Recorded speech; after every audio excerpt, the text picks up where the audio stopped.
আপনাদের partner monetization policy ইস্যুটা remove করতে হলে এরকম একটি অপশন আছে। এখানে দেখতে পারবেন যে partner monetization policies. Because it's not following our partner monetization policy see life eligible country, ঠিক আছে। তো গ্রো ইউর অডিয়েন্স 5000 ফলোয়ার লাগবে এবং 60,000 মিনিট ভিউ ওয়াচ টাইম করার জন্য আপনার হেল্প অ্যান্ড সাপোর্টে যাবেন। এখান থেকে সাপোর্ট ইনবক্স নামে যে একটা অপশন দেখতে পারবেন আপনারা, এখানে একটা আপনারা ক্লিক দিবেন। ক্লিক দিলে পরবর্তীতে আরেকটি ইন্টারফেস চলে আসবে। এখানে ৩টি অপশন পাবেন, এই ৩টি অপশন মাধ্যমে সমাধান করতে পারবেন। হ্যালো বন্ধুরা, আসসালামু আলাইকুম। আপনারা সবাই কেমন আছেন? আশা করি আল্লাহর রহমতে আপনারা সবাই ভালো আছেন। তো বন্ধুরা, আপনারা অনেকেরই ফেসবুক পেজে পার্টনার পলিসি ইস্যু এসেছে। তাই এই পার্টনার পলিসি ইস্যুটা আপনারা কিভাবে দূর করবেন? তো বন্ধুরা, আপনাদের ফেসবুক পেজে যে 5000 ফলোয়ার সেটা পেয়ে গেছেন, কিন্তু ইনস্টিম অ্যাড এটা চালু করার জন্য আপনাদের ওয়াচ টাইম সেটা পূরণ হয়ে গেছে, কিন্তু আপনার পার্টনার যে এখানে দেখেন যে partner monetization policies, the page can not sign up for the monetization because it is not following our partner monetization policy. তো বন্ধুরা, এটা এলিজিবল কান্ট্রি বাংলাদেশে, ঠিক আছে, কিন্তু আপনারা যদি এই পার্টনার মনিটাইজেশন পলিসি যখন আসবে তখন আপনারা এই ফেসবুক পেজে কোনো আর্ন করতে পারবেন না, তো বন্ধুরা, এই পার্টনার মনিটাইজেশন পলিসিটা আপনারা কিভাবে দূর করবেন? তো এটা করার জন্য আপনারা আপনাদের ফেসবুক পেজে লাইভ করবেন এবং দেখবেন যে কন্টেন্টগুলো আছে সেই কন্টেন্টগুলো আপনারা এখান থেকে ডিলিট করে দিবেন, কপিরাইট কন্টেন্ট যেগুলো আছে। তো এটা কিভাবে বুঝবেন বন্ধুরা, আমি একটা সেটিংস আপনাদের দেখাবো। এই সেটিংসটার মাধ্যমে আপনারা সেটা জানতে পারবেন। তো বন্ধুরা, এখানে সেটিংসটা আপনারা ক্লিক করবেন এবং আপনাদের ফেসবুক পেজটা ওপেন করে নেবেন। ওপেন করে নেওয়ার পর আপনারা এখানে একটা জিনিস দেখতে পারবেন, ডান দিকে ওপরে দেখেন 3 লাইন যে অপশনটা আছে, এই 3 লাইন অপশনে একটা আপনারা ক্লিক দিবেন। ক্লিক দিলে পরবর্তীতে যে ইন্টারফেসটা চলে আসবে, এখান থেকে আপনারা দেখা পারবেন যে হেল্প অ্যান্ড সাপোর্ট নামে যে একটা অপশন আছে, আপনারা এখানে একটি ক্লিক দিবেন। এর পরবর্তী আরেকটি ইন্টারফেস চলে আসবে, দেখেন এখানে যে সাপোর্ট ইনবক্স নামক যে অপশনটা আছে, আপনারা এখানে একটি টাচ করবেন। টাচ করলে পরবর্তীতে আরেকটি ইন্টারফেস চলে আসবে। এখানে আপনারা 3টি অপশন দেখতে পারবেন, রিপোর্টস অ্যাবাউট আদার্স আর ইউর অ্যালার্টস, আর একটা আছে your request to change your page name has been approve. এটা কি হয়েছে 6 মার্চ 2023 সালে, দেখেন এখানে ছোট করে লেখা আছে চেঞ্জ করা হয়েছিল ইউজার নেমটা, পেজ নেমটা, সেটা অ্যাপ্রুভ হয়েছে 6 মার্চ 2023। এটাও একটা পলিসি ইস্যুর মধ্যে পড়ে।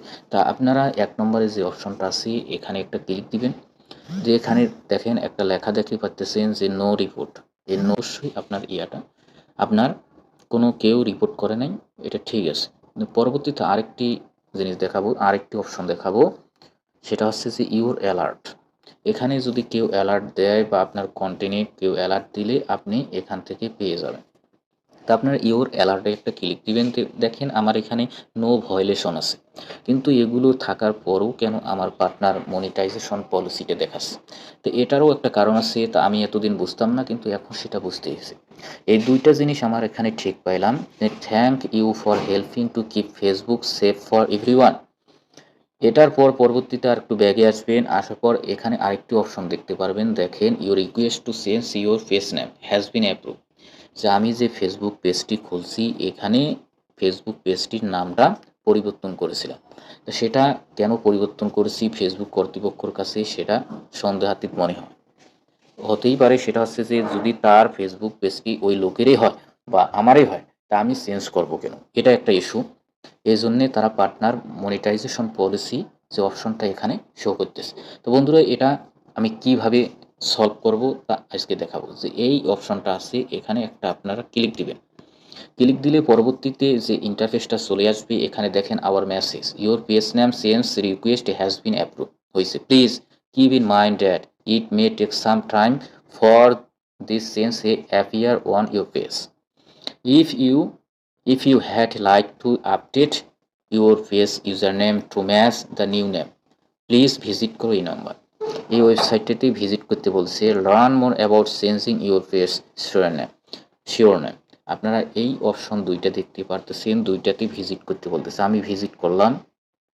ভিজিট করলে দেখেন এখানে কি আসে, এখানে এই অপশনগুলো আসতেছে, এই অপশনগুলো আসতেছে। এখন দ্বিতীয়তে যে অপশনটা আছে এটা আপনারা এটাতে যদি ভিজিট করেন তো কী অপশন আসবে দেখি। এখানে যদি ভিজিট করি দেখেন এখানে কম্পিউটার হেল্পের নিতে বলতেছে change your face user name and web address. এটাতে আমি করব না, এটা ব্যাগ আসলাম। আসার পর আপনারা নিচে আরেকটি অপশন দেখতে পারবেন, দেখেন সি অপশন নামে যে অপশনটা আছে আপনারা এখানে একটা ক্লিক দিবেন। ক্লিক দিলে পরবর্তীতে আরেকটি ইন্টারফেস আসবে, দেখেন যে আপিল। পরবর্তীতে আরেকটি ইন্টারফেস আসবে, সেটা হচ্ছে আপিল। আপনারা এই আপিলে একটা ক্লিক দিবেন। ক্লিক দিলে এখানে আরেকটি ইন্টারফেস চলে আসবে, যে মেসেজ লেখার একটি অপশন আছে। Appeal page name change request, choose a page and enter your reason for your appealing the name change request. এ বলছে আপনি যে এই ফেসবুক পেজটার নাম চেঞ্জ করছেন, কী কারণে করেছেন সেটা এখানে লিখে দিতে হবে। লিখে তারপর সেটা সাবমিট করতে হবে। তাহলে আপনার পেজের পার্টনার যে মনিটাইজেশন পলিসিটি আছে সেটা চলে যাবে। Choose a page you have no eligible admitted page. ওটাই বলেছে এখানে অ্যাডমিটেড হবে না যদি আপনি এই কারণটা এখানে না লেখেন, যে দরখাস্তটা না করেন। তা এটা আপনারা করার পর এখানে লিখবেন, এখানে সাবমিট যে অপশনটাতে আছে সাবমিট একটি ক্লিক দিবেন। ফেসবুক কর্তৃপক্ষ সেটা দেখবে, দেখার পর তাদের যদি মনে হয় তাহলে সেটা পার্টনার মনিটাইজেশন পলিসিটা তারা দূর করে দেবে। ওকে বন্ধুরা, ভালো থাকবেন আশা করি সবাই।